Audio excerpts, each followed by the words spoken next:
Saya rasa tuduhannya memang ada. Dan tidak ada seorang pun yang pantas mati, apalagi di tangan pelaku kekerasan terhadap mereka. Seorang ibu tunggal yang bekerja sebagai pelayan dibunuh saat bekerja.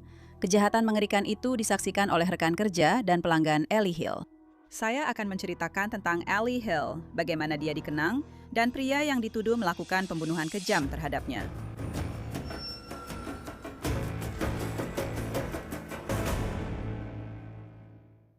Selamat datang di Law and Crime. Saya Anjanette Levy.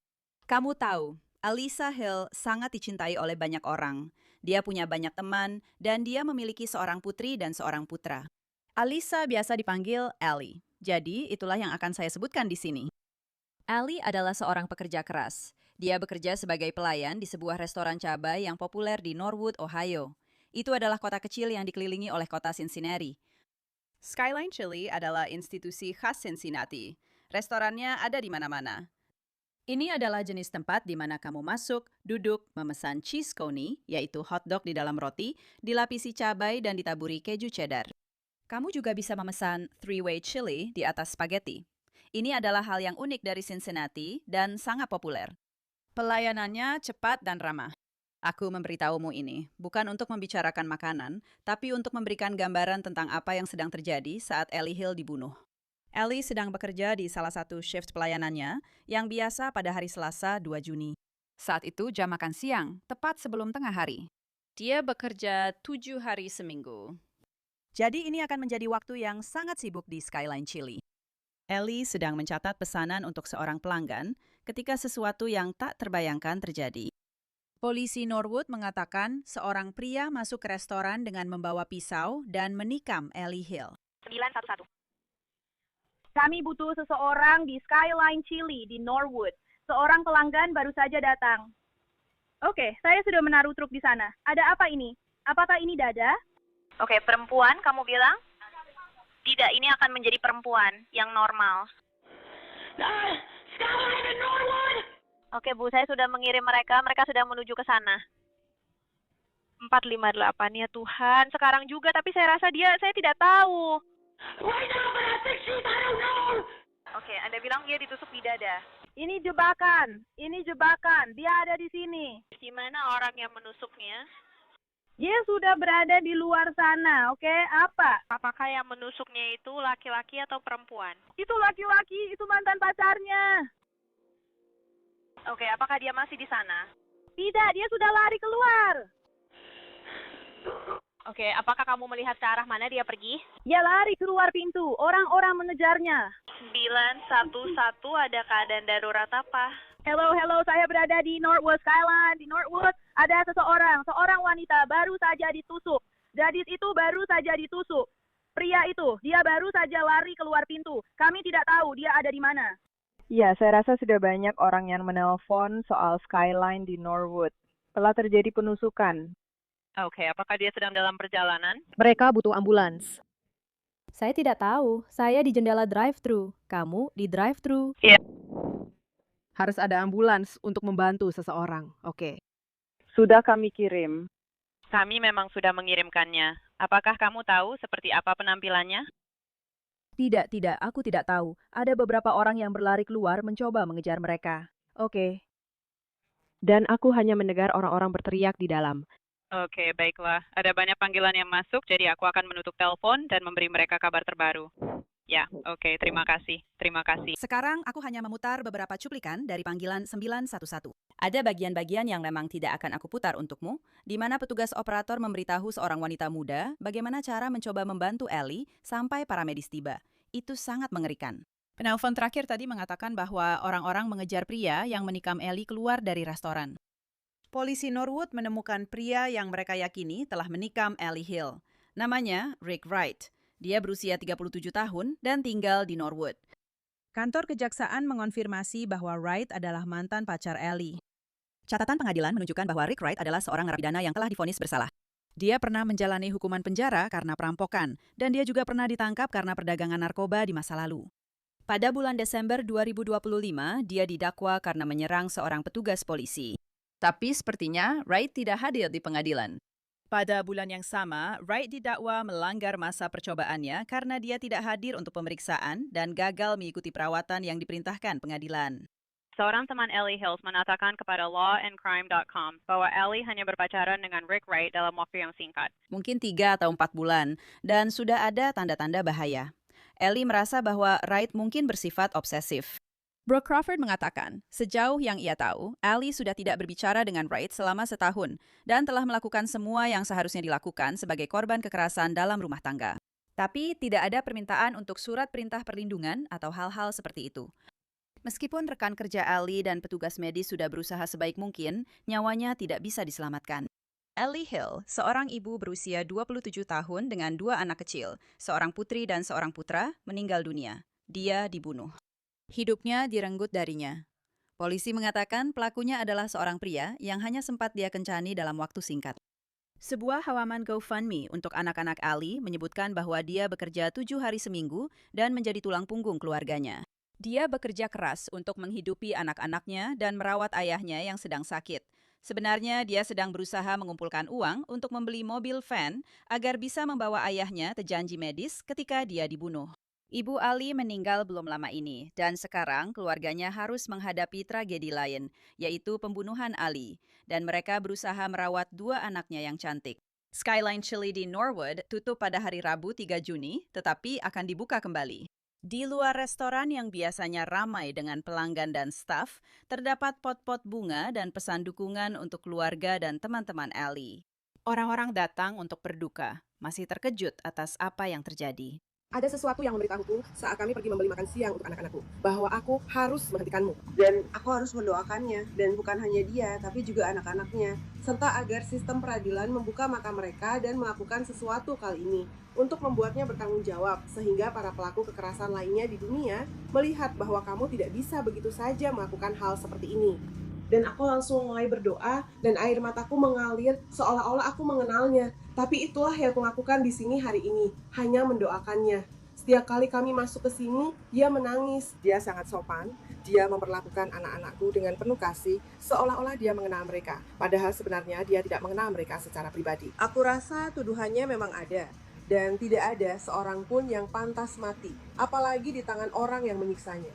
Hatiku terasa sakit. Ada anak-anak yang sekarang sudah tidak punya ibu lagi. Seorang ibu yang bekerja keras untuk memberikan kehidupan yang layak bagi anak-anaknya.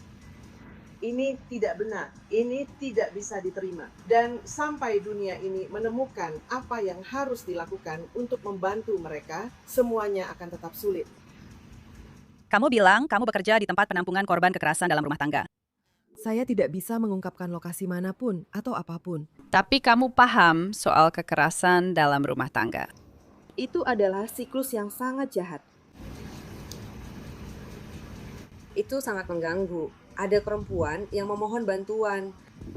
Hal paling berbahaya yang dilakukan orang adalah kita akhirnya mungkin mengungkapkan perilaku seperti itu dengan memperlakukan mereka seperti itu. Ini memang situasi yang berbahaya. Cara yang bisa kamu lakukan adalah pergi. Tapi tujuannya adalah untuk pergi. Mereka ditempatkan di lokasi yang aman sampai mereka bisa bangkit kembali dan membawa mereka jauh dari tempat di mana semuanya terasa mudah bagi mereka. Pemandangan yang sangat menyedihkan. Saya juga berbicara dengan seorang pria yang bekerja di sebelah Skyline Chili, dan dia adalah pelanggan tetap di sana. Ya, saya tidak tahu. Awalnya saya tidak tahu siapa itu. Saya melihat di Facebook bahwa ada sebuah insiden di Skyline Chili dan saya bilang, wow. Tapi kemudian saya dengar ada seseorang yang ditusuk. Lalu saya tahu bahwa seseorang, kamu tahu, telah meninggal. Tapi saya tidak tahu siapa itu sampai mereka menyebut namanya. Dan ketika saya melihat itu, ya, itu benar-benar membuat saya terpukul. Karena kamu tahu, dia orang yang baik hati. Kamu tahu, dan kamu tahu, dia berbicara dengan semua orang. Dia datang dan kamu tahu, benar-benar orang yang baik. Jadi kamu sering makan di sini? Sepanjang waktu. Sepanjang waktu, iya. Mereka begitu. Mereka sudah menyiapkan pesanan saya sebelum saya masuk ke dalam gedung. Iya, jadi sesering itu saya makan di sana. Mereka tahu persis apa yang akan saya pesan. Rick Wright dimasukkan ke Pusat Keadilan Hamilton County atas tuduhan pembunuhan berat, pembunuhan, dan penyerangan berat dalam kematian Ellie. Sekarang dia telah didakwa atas tuduhan yang sama. Dia ditahan tanpa jaminan. Baiklah, jadi mari kita selami lebih dalam lagi kasus ini, kasus yang mengerikan, bersama Mark Weaver. Dia bekerja sebagai jaksa di negara bagian Ohio dan kadang-kadang juga menjabat sebagai hakim.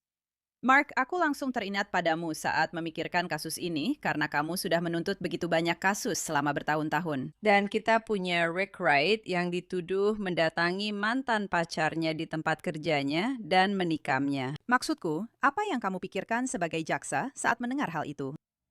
Pertama-tama, sebagai seorang manusia, ini adalah kejahatan yang mengerikan. Dari apa yang saya baca, wanita ini sudah melakukan segalanya dengan benar. Dia membesarkan anak-anak, dia berusaha membayar tagihan dengan bekerja keras. Dan sekarang, ternyata ada pria gila yang datang dan membunuhnya. Jadi ini benar-benar mengerikan. Tapi ketika itu terjadi di tempat seperti ini, sebagai jaksa, hal pertama yang saya pikirkan adalah para saksi. Benar kan? Begitu banyak kejahatan yang saya tangani selama bertahun-tahun hanya melibatkan korban dan tersangka, dan mungkin tidak ada saksi lain. Banyak penuntutan kasus kejahatan seksual yang saya tangani hanya berdasarkan kata-kata pelaku dan korban. Ketika kamu membunuh seseorang di restoran yang ramai seperti Skyline, pasti akan ada saksi, dan itu akan membuat kasusnya jauh lebih mudah untuk dibuktikan. Jauh lebih mudah untuk dibuktikan. Dan kamu tahu, pembicaraan di media sosial adalah, maksudku, Ellie sedang memasukkan pesanan. Dia hanya melakukan pekerjaannya, menjalani shiftnya, memasukkan pesanan. Dan Rick Wright berjalan mendekat, lalu menikam punggungnya. Aku yakin saat itu sedang sibuk. Maksudku, restoran Skyline di Norwood, Ohio memang cukup ramai. Ya, itu memang berada di sepanjang jalan yang sering dilewati orang. Skyline itu seperti restoran dengan perputaran meja yang cepat, di mana kamu masuk, duduk, pesan cheese coney dan three-way atau apapun yang ingin kamu makan, lalu setelah itu kamu pergi. Jadi pergantian pelanggan di meja berlangsung sangat cepat. Jadi ini pasti benar-benar, maksudku aku tidak bisa membayangkan apa yang sedang dialami keluarga Ellie dan anak-anaknya serta ayahnya, tapi bagi para pekerja dan orang-orang yang menjalankan Skyline, juga para pelanggan, ini adalah peristiwa yang mengerikan. Ya, setiap kali kami berbicara dengan saksi kasus seperti ini, selalu ada tingkat PTSD tertentu, karena mereka mungkin telah menyaksikan hal paling mengerikan yang pernah mereka lihat dalam hidup mereka. Jadi doa dan belasungkawa tentu saja ditujukan kepada ayahnya dan keluarga. Tapi setiap orang yang melihat kejadian ini akan mengingatnya sepanjang, jika tidak seumur hidup mereka. Dan kemudian kami sebagai jaksa akan meminta mereka untuk maju dan menceritakan hal itu lalu ditanyai oleh pengacara pembela. Dan itu bisa menjadi hal yang menakutkan. Jadi untuk beberapa saksi ini, mereka datang ke sana hanya untuk membeli hotdog coney. Dan sekarang mereka akan membawa ingatan ini dan kemungkinan besar mereka harus dipanggil sebagai saksi. Dengan asumsi kasus ini sampai ke persidangan, yang menurut saya mungkin tidak akan terjadi. Karena buktinya sangat kuat, sehingga saya membayangkan pengacara pembela manapun yang menangani kasus ini akan bergegas ke kantor jaksa untuk membuat semacam kesepakatan pembelaan.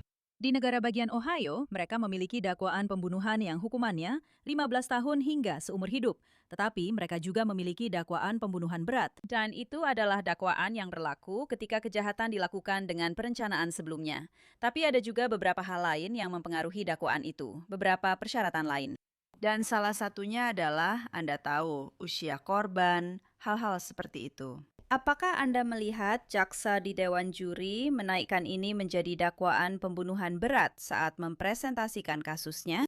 Ya, dari tampaknya, sepertinya mereka tidak akan melakukan itu. Jika mereka melakukannya, itu akan menjadi alat tawar-menawar yang bagus. Karena ketika saya pernah melakukan ini setidaknya sekali atau 2 kali sebelumnya, Anda mendakwa sebagai pembunuhan berat, lalu Anda bersedia menurunkannya menjadi pembunuhan, dan Anda tetap mendapatkan vonis pembunuhan. Jadi, banyak hal akan bergantung pada fakta. Saya tidak tahu berapa usia pria ini, tapi saya menduga dia kemungkinan akan masuk penjara selama 20-30 tahun.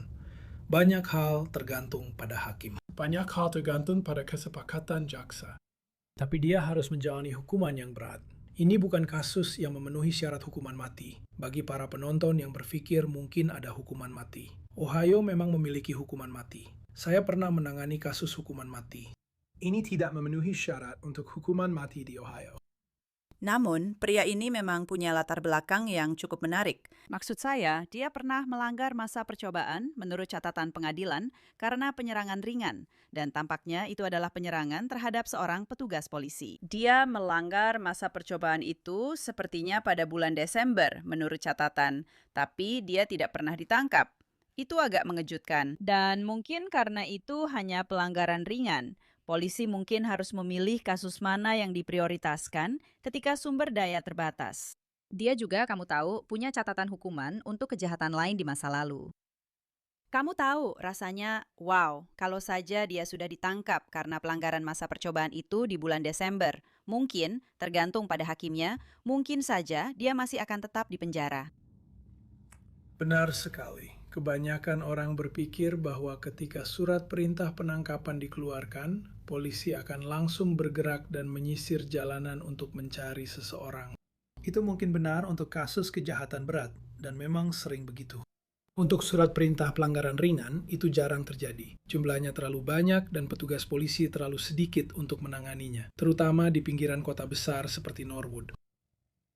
Yang biasanya terjadi adalah surat perintah dikeluarkan. Surat perintah itu masuk ke sistem nasional, di mana ketika seorang petugas polisi menghentikan Anda karena pelanggaran lalu lintas, mereka akan memeriksa nama Anda. Mereka mencari surat perintah. Dan inilah mengapa penegakan lalu lintas lebih dari sekedar tentang keselamatan lalu lintas. Ini juga tentang menemukan orang-orang yang seharusnya ditangkap dan dipenjara karena mereka memiliki surat perintah penangkapan yang masih berlaku seperti orang ini. Ini benar-benar kasus yang mengerikan. Saya sangat terkejut saat membacanya. Maksud saya, faktanya, jika seseorang masuk ke restoran dengan senjata dan menargetkan seseorang dalam situasi kekerasan dalam rumah tangga, itu sudah menunjukkan segalanya. Orang ini tidak peduli pada dirinya sendiri, tidak peduli pada korban, dan bersedia melakukan apa saja. Mereka tak punya apa-apa lagi yang bisa hilang. Ya, kamu benar. Aku tidak populer di kalangan teman-teman pengacara pembela ketika aku menyampaikan hal berikut ini. Hanya ada sebagian kecil orang di dunia yang memang rela atau entah bagaimana bersedia melakukan kekerasan serius atau membunuh orang lain. Kita perlu menjaga mereka tetap di balik jeruji selama sebagian besar hidup mereka. Itu untuk melindungi kita semua. Inilah alasan saya mendukung penuntutan yang tegas terhadap kejahatan kekerasan dan hukuman penjara yang lama. Ketika kita melakukan itu, kita menjaga orang-orang yang telah terbukti paling berbahaya tetap jauh dari mereka yang paling rentan. Ya, itu benar-benar mengerikan, benar-benar kasus yang mengerikan. Jadi kamu memprediksi, dan aku rasa kamu benar, kamu memprediksi pada akhirnya akan ada pengakuan bersalah dalam kasus ini. Pria ini sedang ditahan tanpa jaminan saat ini. Akan ada sidang lagi pada hari Jumat, dan mungkin mereka akan menetapkan jaminan pada saat itu. Tapi maksudku, dia sudah melanggar masa percobaan. Tidak hadir meskipun sudah melanggar masa percobaan itu untuk sidang atau apapun alasannya. Jadi kamu tahu, jaminannya pasti akan tinggi berapapun yang mereka tetapkan. Berapapun jumlah jaminannya, pasti akan tinggi. Ya, di Ohio, para pemilih beberapa tahun lalu mengubah konstitusi negara bagian sehingga hakim harus mempertimbangkan keselamatan publik ketika mereka menetapkan besaran jaminan. Jadi saya setuju denganmu, jaminannya pasti akan sangat tinggi. Dia tidak akan bisa membayar jaminan. Dia akan tetap di balik jeruji. Dan jika memang ada sejumlah saksi, seperti yang bisa kita simpulkan, memang ada. Seperti yang saya sebutkan sebelumnya, pengacara pembelanya akan sangat ingin membuat kesepakatan. Karena jika kasus ini dibawa ke pengadilan, juri akan sangat tidak bersimpati pada terdakwa ini. Mereka akan dengan cepat memutuskan bersalah. Dan tergantung pada hakimnya, saya memperkirakan hukuman yang dijatuhkan akan berada di tingkat tertinggi dari kemungkinan hukuman yang ada. Ya, benar-benar mengerikan. Mark Weaver, terima kasih banyak sudah meluangkan waktu. Saya sangat menghargainya. Terima kasih, Annette. Tentu saja ada GoFundMe yang telah dibuat untuk membantu anak-anak Ellie. Selain itu, Skyline Chili juga telah menyiapkan dana untuk membantu anak-anak Ellie dan keluarganya. Restoran tersebut mengeluarkan pernyataan di Facebook. Mereka mengatakan Skyline Chili sangat terpukul atas kehilangan pelayan lamanya, Ellie Hill.